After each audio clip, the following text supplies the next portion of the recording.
Like cigarettes in 1950, what is a bad habit we all do that will look bad in retrospect?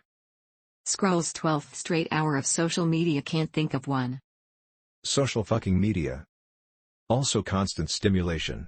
I'm guilty of this, scrolling social media, podcasts on my walks, Netflix in the background while I'm folding laundry or decompressing at the end of the day.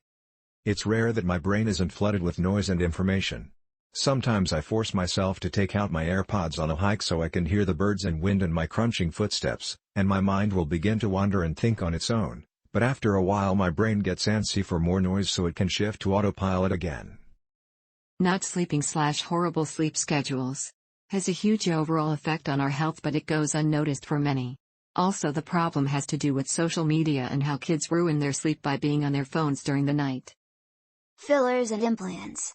People are already beginning to take their breast implants out after suffering from health issues. Dermatologists are coming forward and saying that dermal fillers can last anywhere up to a year, meanwhile some clinics are still injecting people every 3 to 6 months. I think there's still so much that we don't know about cosmetic procedures. Putting your entire life on blast with every petty detail. Single-use plastics. Vaping. At first it was a replacement for cigarettes. My little cousin is hooked on vaping even though she never smoked a cigarette. Scrolling for hours on TikTok / phones in general. Ultra-processed foods. Energy drinks. I've already wildly cut down from where I was 15 years ago. And only do sugar-free. But, still. This shit isn't healthy. Vaping. This might be cliché, but the answer that immediately came to mind was giving our faces to AI for trends. Giving away all your personal information to corporations. My grandpa would be spinning in his grave if he knew people didn't care at all about privacy. Buccal fat removal. Energy drinks and the sheer amount of caffeine we drink. My blood pressure was consistently around 150/90s. I got diagnosed with ADHD and my doc was hesitant about the medication because it was a stimulant and would raise it further.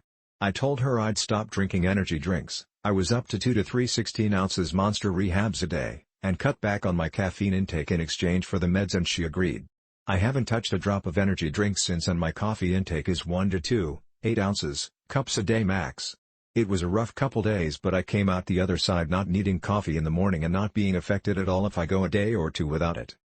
I went to back a few weeks ago and my BP had dropped to 133/84, even with the introduction of the ADHD meds.